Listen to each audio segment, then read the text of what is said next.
Warren Buffett built one of the greatest fortunes in human history, and he said this about his partner: I'll call him up, and within 30 seconds, he'll grasp it. Not 30 minutes, not 30 hours of analysis, 30 seconds. Now think about the last big decision that you actually made: a career move, a business call, a financial choice. How long did it take for you to feel confident in what you were thinking? The answer to the gap between your thinking and Munger's, it is not intelligence, it is a system. And today, I'm going to show you how that system is completed. My name is Chetan. Welcome to the First Principles Club, where we don't just decode ideas, we build them from ground up. Charlie Munger was Warren Buffett's partner at Berkshire Hathaway for over 50 years. Together, they built a company worth over $900 billion with a head office of just 25 people. Let that sit for a moment. $900 billion, 25 people. Munger passed away in November 2023, 1 month short of his 100th birthday. But before he left, he gave the world something far more valuable than any stock pick. He gave us his operating system for thinking. He called it the Latticework of mental models. Let me explain. Here is how most people think. They find one framework that works and apply it to every single problem they face. Munger had a word for this: the man with a hammer tendency. If the only tool you have is a hammer, every problem looks like a nail. So Munger spent his entire life collecting mental models from every discipline he could find: psychology, economics, physics, biology, mathematics, history. He read voraciously biographies, scientific papers, business histories, not to become an expert in every field, but to extend the single most important idea from each one.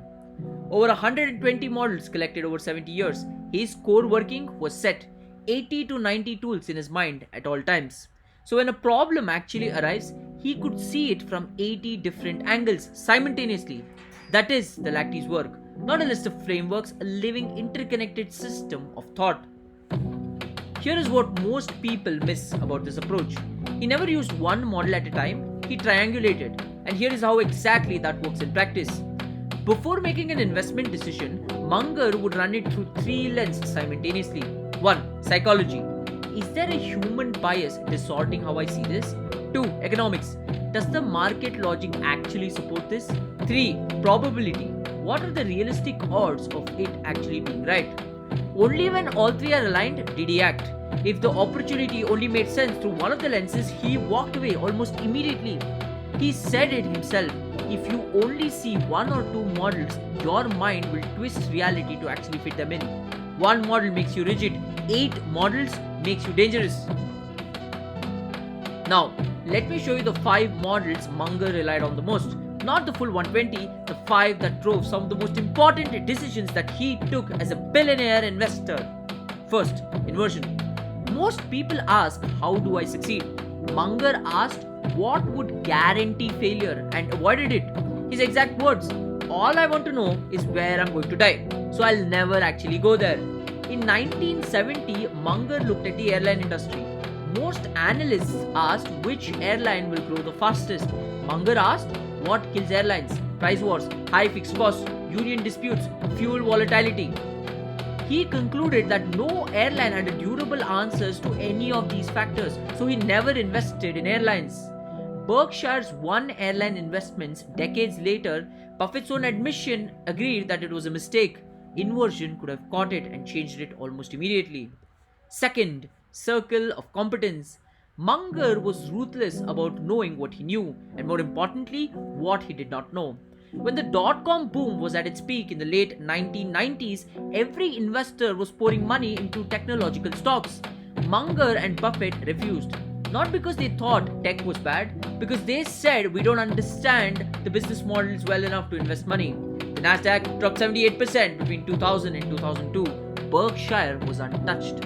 In a world where everyone has a confident opinion on everything, the person who knows the exact boundary of their knowledge is the most dangerous person in the room. Third, incentives. This was Munger's most used mental model. His rule was simple: show me the incentive and I will show you the outcome.